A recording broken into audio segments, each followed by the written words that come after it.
मुंबई आझाद मैदान येथे भामचंद्र डोंगर आणि संत भूमीचे पावित्र्य जपण्यासाठी तसेच संत परंपरेचे सन्मान राखण्यासाठी वारकरी समाज, मराठा व बहुजन समाजातील विविध संघटनांच्या वतीने गाथा पारायण व दिंडीचे आयोजन करण्यात आले होते।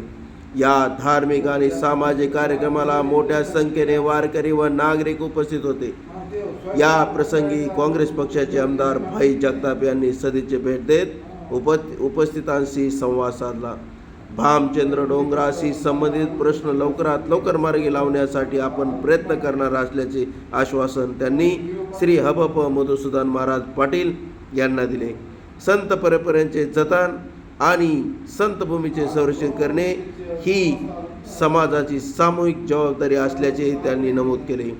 कार्यक्रमाला मराठा महासंघाचे राष्ट्रीय अध्यक्ष दिलीपदादा जगताप, आध्यात्मिक आघाडीचे प्रमुख बब्रुवानजी सेंडगे पाटील, मुंबई मराठा महासंघाचे शहराध्यक्ष अविनाश राणे, प्रवक्ता आनंद मोरे, शेतकरी संघटनेचे लक्ष्मण वडले, संत भूमीचे संघटनेचे अध्यक्ष माधवी माने तसेच मराठा महासंघाचे आध्यात्मिक आघाडीचे मराठा प्रमुख राम मोहिते पाटील यांच्याशी अनेक पदाधिकारी उपस्थित होते।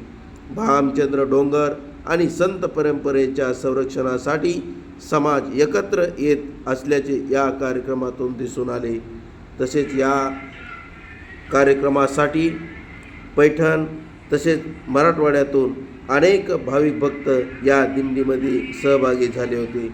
तसेच या दिंडीमध्ये अनेक मान्यवर, अनेक संघटना यांनी भेटी दिल्या, अनेक आमदार यांनीही भेटी दिल्या व हा प्रश्न लवकरात लवकर मार्गी लावू असे आश्वासन देण्यात आले। विकासनामा लाईव्ह, बालासाहेब फपाळ, आझाद मैदान, मुंबई।